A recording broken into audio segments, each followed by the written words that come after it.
नमस्कार दोस्तों, चलिए जानते हैं राजस्थान की 25 बड़ी खबरों को सिर्फ 10 मिनट में। पर अभी तक आपने इस चैनल को सब्सक्राइब नहीं किया है तो सब्सक्राइब कर दें। राशन कार्ड में हो गया बड़ा बदलाव। अब प्रति यूनिट 3 किलो गेहूं और 2 किलो चावल मिलेगा। अंत्योदय कार्ड धारकों को भी 21 किलो गेहूं और 14 किलो चावल दिया जाए। यह नई व्यवस्था फरवरी से लागू होगी, जिससे क्षेत्र की खपत के अनुसार खाद्यान्न वितरण सुनिश्चित होगा। जिले में राशन के चावल की अवैध रूप से खरीद, बिक्री और भंडारण के कई मामले समय समय पर सामने आ चुके हैं। इसी को ध्यान में रखते हुए फैसला लिया गया। पीएम आवास योजना ग्रामीण सर्वेक्षण की समय सीमा बड़ी लिस्ट से हटे इन लोगों के नाम। प्रधानमंत्री आवास योजना ग्रामीण के सर्वेक्षण और सत्यापन की समय सीमा 15 जनवरी 2026 से बढ़ाकर 29 जनवरी 2026 कर दी गई है। अब तक 1.85 लाख से अधिक परिवारों का सर्वेक्षण हुआ है, जबकि 44,000 से अधिक का होना बाकी। पात्र परिवारों को योजना का लाभ सुनिश्चित करने के लिए यह विस्तार किया गया है। नाम जोड़ने काटने की शिकायतों की जांच होगी और अपात्रों को सूची से हटाया जाएगा। राजस्थान सरकार का बड़ा फैसला, किराए के भवनों में संचालित आंगनबाड़ी केंद्रों को अब पास के सरकारी स्कूलों में शिफ्ट किया जाएगा। आंगनबाड़ी में शाला पूर्व शिक्षा लेने वाले बच्चों को आगे उसी स्कूल में प्रवेश दिया जाएगा। महिला एवं बाल विकास विभाग ने इस दिशा में कवायद शुरू कर जो केंद्र स्कूलों में शिफ्ट नहीं हो पाएंगे, उनकी पास के स्कूलों से मैपिंग को जाएगी। भारतीय वायुसेना में अग्निवीर बनने का सुनहरा मौका। 10वीं से 12वीं पास युवाओं के लिए निकली भर्ती वायुसेना द्वारा जारी विज्ञापन के अनुसार इस भर्ती के लिए वे सभी युवा पात्र हैं जिनकी आयु 17 और 1/2 से 21 वर्ष के बीच। शैक्षणिक योग्यता की बात करें तो साइंस और अन्य स्ट्रीम के छात्र इसके लिए आवेदन कर सकते। ऑनलाइन रजिस्ट्रेशन की प्रक्रिया शुरू हो चुकी। ध्यान रहे कि आवेदन करने की अंतिम तिथि 1 फरवरी 2026। राजस्थान में जल्दी होने वाले पंचायत चुनाव, इन सूचियों का अंतिम प्रकाशन 25 फरवरी को होगा। आयोग के मुताबिक राजस्थान में होने वाले पंचायत चुनाव के लिए यह अंतिम प्रकाशन होगा। अब मतदाता सूची में संशोधन नहीं होगा। जिन लोगों का इस सूची में नाम होगा वही लोग पंचायत चुनाव में मतदान कर पाएंगे। इस बार मतदान बैलेट पेपर से होगा। अब राशन कार्ड में घर बैठे परिवार के सदस्य का नाम कैसे जोड़ें? अगर आपकी फैमिली का कोई सदस्य राशन कार्ड में शामिल नहीं है और आप उन्हें शामिल करना चाहते हैं तो इसके लिए आपको दफ्तरों के चक्कर लगाने की जरूरत नहीं। आप घर बैठे ही राशन कार्ड में अपने परिवार का नाम जोड़ सकते हैं। ये काम अपने फोन से घर बैठ कर सकते हो। बिहार में भैंस पालन पर 75% तक सब्सिडी, मजदूर की जगह मालिक बनने का मौका। अब भैंस पालन पर अनुदान मिलेगा। कटिहार जिले को 39 भैंस पालन का लक्ष्य दिया गया। एक भैंस पर 1.21 लाख रुपए का अनुदान है। यह पहल समग्र भैंस पालन योजना के तहत किया जा रहा है। बताया जाता है कि पहली बार भैंस पालन पर अनुदान की योजना लाई गई। योजना अंतर्गत चयनित पशुपालकों को विभाग द्वारा चयनित एजेंसी के माध्यम से उन्नत मुर्रा नस्ल की दुधारू भैंस उपलब्ध कराई जाएगी। 10 करोड़ के बजट में बनी थी 1997 में आई बॉर्डर आज भी उतना ही पसंद किया जाता है। 23 जनवरी को रिलीज। इसके रिव्यू काफी अच्छे आ रहे हैं, लेकिन इन सब के बीच साल 1997 में आई बॉर्डर फिल्म के बारे में भी जमकर बात हो रही है। दोनों फिल्मों की तुलना हो रही है। वैसे तो कहा जा रहा है कि इस पार्ट में भी पहले जैसे इमोशन दिखाए गए हैं, लेकिन दोनों फिल्मों में जमीन आसमान का फर्क है। राजस्थान में प्राकृतिक खेती के लिए नई योजना चालू। 2.5 लाख किसानों को एक दिनादर्ज के हिसाब से पैसे देगी सरकार। इस योजना के तहत प्रदेश के 2,50,000 किसानों को प्राकृतिक खेती से जोड़ा जा रहा है। प्राकृतिक खेती को व्यवस्थित रूप से लागू करने के लिए 125 किसानों के 50 हेक्टेयर क्षेत्र में एक क्लस्टर बनाया गया। पूरे राज्य में 1 लाख हेक्टेयर क्षेत्र में 2000 क्लस्टर गठित किए गए। इससे किसानों को सामूहिक रूप से प्रशिक्षण और संसाधन मिल पा रहे हैं। जालोर में खाद्य सुरक्षा योजना का गिव अप अभियान जारी। 28 फरवरी तक नाम नहीं हटाने पर वसूली। खाद्य एवं नागरिक आपूर्ति विभाग ने स्पष्ट किया है यह अभियान 28 फरवरी 2026 तक चलेगा। तय समय तक स्वेच्छा से नाम नहीं हटाने वाले अपात्र लाभार्थियों पर वसूली और कानूनी कार्रवाई की जाए। जिला रसद अधिकारी और जिला उपभोक्ता संरक्षण अधिकारी आलोक झरवाल ने बताया कि जिले में अब तक 12,638 परिवारों के 56,871 सदस्यों ने स्वेच्छा से खाद्य सुरक्षा योजना से अपने नाम हटवा लिए हैं। राजस्थान राज्य पथ परिवहन निगम उदयपुर समेत प्रदेश के 77 रोडवेज बस स्टैंड होंगे। RSRTC लगाएगा। प्रदेश के बस स्टैंड पर यात्रियों को बेहतर सूचना और सुविधा देने की दिशा में बड़ा कदम उठाने जा रहा है। निगम ने वर्ष 2026 के लिए पैसेंजर अनाउंसमेंट सिस्टम PAS की स्थापना, संचालन और रखरखाव के लिए निविदा जारी की। इस पर लगभग 1.05 करोड़ रुपए खर्च। राजस्थान में मुख्यमंत्री युवा स्वरोजगार योजना उद्योग लगाने के लिए युवाओं को 10 लाख रुपए तक का ब्याज मारण प्रक्रिया शुरू। युवाओं को आत्मनिर्भर बनाने के लिए राज्य सरकार की एक नई योजना मुख्यमंत्री युवा स्वरोजगार योजना में 10 लाख रुपए तक का बिना ब्याज का आरण दिया जाए। मुख्यमंत्री जनलाल शर्मा के निर्देश पर सरकारी नौकरियों के अलावा स्वरोजगार के अवसरों को बढ़ाने जाने के संकल्प के अंतर्गत योजना में आवेदन प्रक्रिया शुरू करा दी गई। प्रक्रिया शुरू होने के साथ ही अब तक 144 युवाओं ने तो रजिस्ट्रेशन भी करा लिया है। अब राजस्थान में अभी अनाथ बच्चों के लिए चल रहे स्कूल राज्य में 6 से 10 वर्ष की अनाथ बच्चियों के लिए खुलेंगे अलग आवासीय स्कूल। दरअसल छात्रों के बाद अनाथ बेटियों के लिए भी झारखंड के तमाम जिलों में अनाथ विद्यालय खोले जाएंगे। झारखंड शिक्षा परियोजना परिषद JPC ने इसकी तैयारी शुरू कर दी। सभी जिलों से ऐसी बच्चियों की जानकारी मांगी गई है। छात्राओं की सूची मिलने के बाद संबंधित जिलों में नेताजी सुभाष चंद्र बोस आवासीय अनाथ विद्यालय खोले जाएंगे। IAS की अध्यक्षता में आयोजित हुई बैठक 3rd ग्रेड शिक्षकों के स्थायीकरण को लेकर लंबे समय से चल रही प्रक्रिया में आखिरकार बड़ा फैसला हो गया। जिला परिषद की जिला स्थापना समिति ने 3rd ग्रेड शिक्षक भर्ती वर्ष 2012, 2021, 2022 और 2023 के अंतर्गत नियुक्त शिक्षकों के 1210 प्रकरणों में से 1008 शिक्षकों के स्थायीकरण को मंजूरी दे दी, जबकि 282 प्रकरण दस्तावेजों की कमी व सेवा अवधि अधूरी होने और अन्य तकनीकी कारणों से अटक गए। आधार कार्ड में 28 जनवरी 2026 को अपने आधार ऐप का फुल वर्जन लॉन्च करने जा रहा है। इस अपडेट के बाद यूजर्स को फिजिकल आधार कार्ड साथ रखने की जरूरत नहीं होगी और मोबाइल से ही पहचान वेरिफिकेशन हो सके। नए ऐप में कई फीचर्स जैसे दूसरे व्यक्ति का आधार वेरीफाई करना, QR कोड आधारित वेरिफिकेशन और ऐप के भीतर पते, मोबाइल नंबर, नाम और ईमेल को अपडेट करने की सुविधा भी मिल सकती है, जिससे आधार से जुड़े काम आसान हो जाएंगे।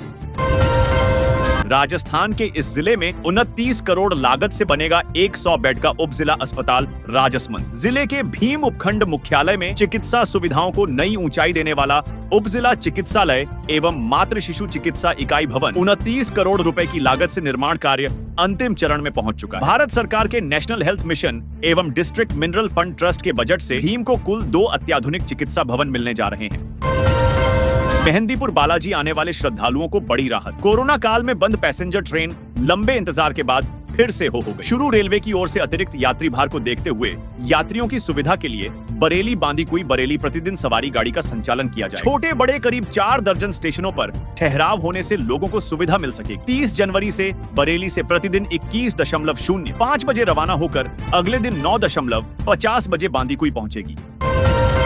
राजस्थान कर्मचारी चयन बोर्ड RSMSSB ने प्रयोगशाला सहायक एवं कनिष्ठ प्रयोगशाला सहायक संयुक्त सीधी भर्ती 2026 के तहत कुल 804 पदों पर भर्ती के लिए विस्तृत विज्ञप्ति जारी कर दी है। यह भर्ती राज्य सरकार के विभिन्न विभागों में की जाएगी। इच्छुक और योग्य अभ्यर्थी बोर्ड की आधिकारिक वेबसाइट www.rsmssb.rajasthan.gov.in के माध्यम से ऑनलाइन आवेदन कर सकते हैं।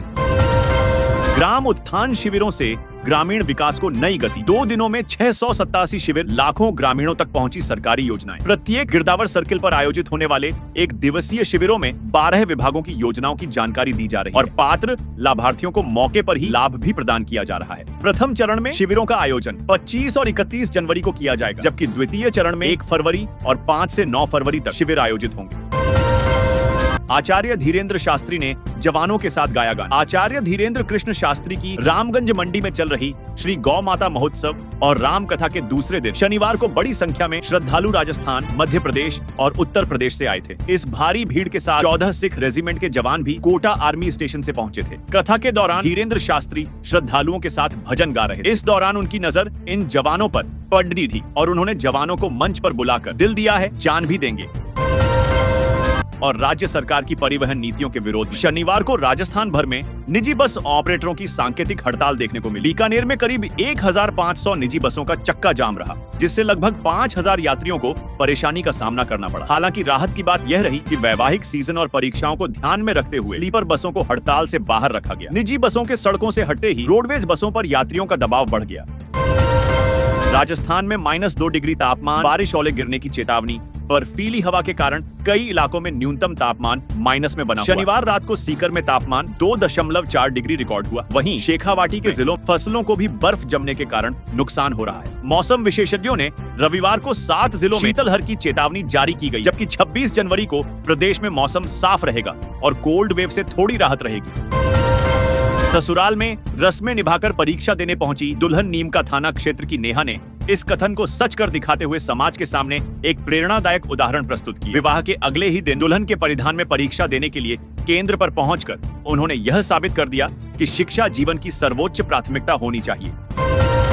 राजस्थान में यहां सड़क पर बिखरे मिले शिक्षक भर्ती अभ्यर्थियों के एडमिट कार्ड। मची खलबली। राजस्थान के जोधपुर जिले में सड़क पर शिक्षक भर्ती परीक्षा के अभ्यर्थियों के एडमिट कार्ड मिलने से खलबली मच गई। शेरगढ़ उपखंड की सोइंत्रा ग्राम पंचायत क्षेत्र में मेघा हाईवे पर अस्पताल और आशापुरा मंदिर के बीच रविवार सुबह सड़क किनारे शिक्षक भर्ती परीक्षा 2025 के 28 से अधिक अभ्यर्थियों के प्रवेश पत्र बिखरे मिले। एक स्थान पर अलग अलग जिलों के अभ्यर्थियों के प्रवेश पत्र मिलना सामान्य नहीं माना जा रहा है, जिससे भर्ती प्रक्रिया में गड़बड़ी की आशंका गहरा गई है। जयपुर में चप्पे चप्पे पर पुलिस, इधर भागे तो उधर पकड़े गए। 196 वाहन जब्त, 400 से अधिक चालान। गणतंत्र दिवस 2026 को लेकर राजधानी में सुरक्षा चाक चौबंद है। जयपुर पुलिस ने शनिवार को 2 चरणों में आकस्मिक नाकाबंदी कर सख्त कार्रवाई की। 17 वाहन शराब पीकर चलाने पर जब्त किए गए, 401 चालान काटे गए और 196 वाहन नियमों के गंभीर उल्लंघन पर सीज किए गए। इस दौरान शहर के सभी थाना इलाकों में 2 चरणों में आकस्मिक नाकाबंदी की, जिससे नियम तोड़ने वाले वाहन चालकों में हड़कंप मच गया। शिक्षा विभाग में अब नो हॉलीडे रात 11 बजे तक खुलेंगे। दफ्तर प्रदेश में 28 जनवरी से शुरू हो रही 16वीं विधानसभा के 5वें सत्र को लेकर सरकारी महकमे अलर्ट मोड पर आ गए। इसी कड़ी में शिक्षा विभाग ने भी कमर कस ली है। अब शिक्षा विभाग के दफ्तरों में 9 से 6 की कार्य संस्कृति सत्र समाप्ति तक बदल जाएगी। यह आदेश निदेशालय स्तर से लेकर ब्लॉक स्तर तक के सभी कार्यालयों पर समान रूप से लागू होगा। सोना एक हफ्ते में 16,480 रुपए महंगा। चांदी में 40,000 रुपए की शानदार बढ़त। एक सप्ताह में 24 कैरेट गोल्ड 16,480 रुपए मजबूत हुआ। वहीं 22 कैरेट गोल्ड 15,100 रुपए बढ़ा है। चांदी में भी वीकली बेसिस पर जबरदस्त तेजी आई। एक सप्ताह में भाव 40,000 रुपए चढ़ा है। आज सुबह चांदी की कीमत 3,35,000 रुपए प्रति किलोग्राम पर है। अलवर में यहां 4 साल बाद अंडरपास का काम शुरू। यह यू आकार में बनेगा। प्रस्तावित जगह से करीब 50 मीटर दूर काली मोरी फाटक की ओर यह बनाया जाएगा। इसका निर्माण करीब 6 माह में पूरा होगा। इसके बनने से मुख्य शहर व पटरी पार एरिया आपस में जुड़ जाएंगे, जिसका लाभ लाखों लोगों को मिलेगा। राजस्थान में अब ज्यादा से ज्यादा बच्चों का बदल सकेगा खून। जयपुर के जेके लोन हॉस्पिटल में 30 बेड का डे केयर सेंटर बनेगा। इसमें खून से जुड़ी थैलेसीमिया, हीमोफीलिया जैसी बीमारियों से पीड़ित बच्चों का ब्लड ट्रांसफ्यूजन हो सके। अगले 3 से 4 महीने में यह सुविधा शुरू होने की उम्मीद। हॉस्पिटल में डे केयर वार्ड बनाने की सरकार से अनुमति मिल गई। अगले सप्ताह से इसका काम शुरू हो जाएगा। जयपुर में एसबीआई बैंक से फर्जी डॉक्यूमेंट्स लगा उठाया loan state bank of India SBI. Bank की आदर्श नगर ब्रांच से फेक डॉक्यूमेंट के आधार पर करोड़ों रुपए का लोन उठाने का मामला सामने आया है। दर्जन भर से अधिक सरकारी कर्मचारियों ने अलग अलग नामों से लोन पास करवाकर जालसाजी। 12 में सड़क निर्माण के लिए अतिक्रमण हटाए गए। 12 शहर के मांगरोल बाईपास पर प्रस्तावित 80 फीट चौड़ी सड़क के निर्माण के लिए अतिक्रमण हटाए गए। नगर परिषद की टीम ने पुलिस प्रशासन के साथ मिलकर यह कार्रवाई की। यह अभियान सुबह से ही जारी रहा। कार्रवाई के दौरान कुछ स्थानों पर लोगों के विरोध का सामना भी करना पड़ा। मौके पर मौजूद पुलिस और परिषद के अधिकारियों ने समझाइश कर स्थिति को शांत किया। राजस्थान में बेरोजगारों के लिए खुशखबरी। फरवरी से जुलाई के बीच 12,143 पदों पर परीक्षा। इनमें सब इंस्पेक्टर, प्राध्यापक एवं कोच और पशु चिकित्सा अधिकारी जैसी बड़ी परीक्षा शामिल है। इनके लिए सर्वाधिक केंद्र और संसाधनों की जरूरत पड़े। आयोग जनवरी से नवंबर तक 13,000 से ज्यादा पदों की भर्ती परीक्षाओं का कैलेंडर पिछले साल दिसंबर में जारी कर चुका है। गांवों की सरकार की बदलेगी तस्वीर। राजस्थान के इस जिले में बढ़े पंचायत समिति, जिला परिषद, वार्ड। अंतिम अधिसूचना जारी। गांवों की सरकार के तहत ग्राम पंचायतों और वार्ड पंचों के पुनर्गठन, नवसृजन और पुनर्सीमांकन के बाद पंचायत समिति और जिला परिषद सदस्य सीटों की भी तस्वीर साफ हो गई। सिरोही जिले में पंचायत समिति और जिला परिषद के वार्डों का पुनर्गठन, पुनर्सीमांकन और पुनर्निर्धारण कर अंतिम अधिसूचना जारी कर दी गई। इसके साथ ही जिले में गांवों की सरकार का ढांचा स्पष्ट हो गया है। राजस्थान में पंचायती राज व्यवस्था को लेकर एक बार फिर हलचल तेज हो गई है। 15 अप्रैल 2026 तक पंचायती और जिला परिषदों के चुनाव राजस्थान में होने वाले। इसके लिए जरूरी परिसीमन की प्रक्रिया भी 31 दिसंबर 2025 तक किया जाना है। माना जा रहा है कि पंच और सरपंच के चुनाव 20 मार्च 2026 तक करा लिए जाएंगे। इसके बाद पंचायत समितियों और जिला परिषदों के चुनाव अप्रैल महीने में हो सकते हैं। बीकानेर में 2000 करोड़ रुपए की ऊन मंडी पर संकट। ईरान में अस्थिरता के चलते 4 महीने से व्यापार ठप। पिछले करीब 4 महीनों से ईरान से ऊन का आयात पूरी तरह ठप है। यहाँ मुख्य रूप से कालीन धागा यानी कारपेट यार्न तैयार किया जाता है। वर्तमान में 2000 करोड़ से अधिक के सालाना टर्नओवर वाले इस उद्योग में लगभग 300 से 350 यूनिट सक्रिय हैं। लेकिन यह अब स्थानीय उत्पादन कम होने के कारण आयातित ऊन पर निर्भर है। ऐसे में वूलन इंडस्ट्री को करोड़ों का नुकसान हो रहा है। वही व्यापारी कारोबार को वापस पटरी पर लाने के लिए नए बाजार तलाश रहे हैं। पीएम नरेंद्र मोदी ने मन की बात में बाड़मेर जिले के एक किसान की कंपनी का जिक्र किया। मोदी ने कहा, राजस्थान के रामसर में भी किसान श्री अन्न को लेकर इनोवेशन कर रहे हैं। यहाँ के Ramsar organic farmer producer company limited से 900 से अधिक किसान जुड़े हुए हैं। यह किसान मुख्य रूप से बाजरे की करते हैं। यहाँ बाजरे का प्रोसेस करके खाने के लिए लड्डू तैयार किए जाते हैं। इसकी बाजार में बड़ी मांग है। खड़ी रोडवेज में घुसी ट्रेवल्स बस, चाय वाले की मौत। राजसमंद में ट्रेवल्स बस ब्रेक फेल होने से बेकाबू होकर रोडवेज बस में जा घुसी। दोनों बसों के परखच्चे उड़ गए। ट्रेवल्स बस में गेट के पास खड़े होकर चाय बेच रहे व्यक्ति की मौत हो गई। वहीं दोनों बसों में सवार 17 से अधिक लोग घायल हो गए। हादसा नाथ द्वारा बस स्टैंड पर रविवार अलसुबह करीब 3 बजे हुआ। गणतंत्र दिवस परेड की शान बढ़ाएगा बीएसएफ का ऊंट दस्ता। गणतंत्र दिवस के अवसर पर नई दिल्ली में कर्तव्य पथ पर आयोजित होने वाली भव्य परेड में इस वर्ष भी सीमा सुरक्षा बल बीएसएफ का ऊंट दस्ता विशेष आकर्षण का केंद्र रहेगा। डिप्टी कमांडेंट महेंद्र पाल सिंह राठौड़ के नेतृत्व में बीएसएफ का 90 ऊंटों का यह दस्ता परेड में हिस्सा ले रहा है। एगमोर एक्सप्रेस का मोकलसर स्टेशन पर ठहराव। मोकलसर रेलवे स्टेशन पर भगत की कोठी चेन्नई एगमोर एक्सप्रेस ट्रेन का ठहराव शुरू हो गया। सांसद उम्मेदाराम बेनीवाल ने ट्रेन को हरी झंडी दिखाकर रवाना किया। इस ट्रेन के ठहराव की मांग लंबे समय से की जा रही। रविवार सुबह 7:20 बजे मोकलसर रेलवे स्टेशन से ट्रेन को रवाना किया गया। जयपुर में रैली में दौड़ी 100 विंटेज कार। रैली में दिल्ली, चंडीगढ़, मुंबई सहित राजस्थान के कई शहरों से विंटेज और क्लासिक कारें शामिल। Rajputana automotive sports car club की ओर से 27वीं vintage and classic car exhibition और ड्राइव का आयोजन किया। रैली में एसी वाली दुनिया की पहली कार पैकार्ड 1941 और 1929 मॉडल की बुगाटी कार शामिल थी। किसानों के खातों से हड़पे 1.5 करोड़ रुपए। अलवर जिले के Dehra Shahpura co operative society से जुड़ा एक बड़ा घोटाला सामने आया है, जहां सोसाइटी के सचिव और पदाधिकारियों ने मिलकर आसपास के 5 से 6 गांवों के सैकड़ों किसानों के नाम पर करीब 1 से 1.5 करोड़ रुपए की सरकारी राशि हड़प ली। आरोप है कि किसानों से अंगूठा निशान लगवाकर उन्हें महज 10 से 20 हजार रुपए थमा, जबकि उनके नाम पर सरकार से 40 से 80 हजार रुपए तक की राशि उठा ली गई। झुंझुनू में भामाशाहों ने बच्चों को ट्रैक सूट दिए। राजकीय बालिका उच्च माध्यमिक स्कूल माकड़ों के स्टाफ ने राष्ट्रीय बालिका दिवस पर जरूरतमंद छात्राओं को ऊनी कपड़े और जूते वितरित। स्कूल की वरिष्ठ अध्यापिका नीति कुमारी एवं सुमन मीना ने अपनी ओर से छात्राओं को जूते और जुराब भेंट की। वहीं आशा मीणा ने पायजामा, लोअर और टी शर्ट वितरित की। कड़ाके की ठंड के इस दौर में नए जूते और गर्म कपड़े पाकर छात्राओं के चेहरे खुशी से खिल उठे। जिला हॉस्पिटल में ज्यादा आयुष्मान रजिस्ट्रेशन करने के दिए निर्देश सवाई माधोपुर के जिला कलेक्टर काना राम रविवार को जिला अस्पताल पहुंचे। उन्होंने औचक निरीक्षण कर अस्पताल की व्यवस्थाओं का जायजा लिया और संबंधित अधिकारियों को आवश्यक दिशा निर्देश दिए। निरीक्षण के दौरान कलेक्टर ने trauma centre, trauma ward, medical, surgical, महिला शिशु वार्ड, आईसीयू सहित अन्य वार्डों का दौरा किया। कोटा में कल पेयजल सप्लाई बंद रहेगी। जलदाय विभाग ने इसकी जानकारी देते हुए कहा कि आमजन आज ही पीने का पानी स्टोर करके रखें। विभाग ने जानकारी दी कि अकेलगढ़ हेडवर्क स्थित वाटर बॉक्स पर पंपों की बोरिंग बदलने और अन्य आवश्यक रखरखाव कार्यों के चलते 26 जनवरी को शटडाउन लिया जाए। यह शटडाउन दोपहर 12 बजे से शाम 6:30 तक रहेगा, यानी करीब 7 घंटे तक पेयजल सप्लाई प्रभावित रहेगी।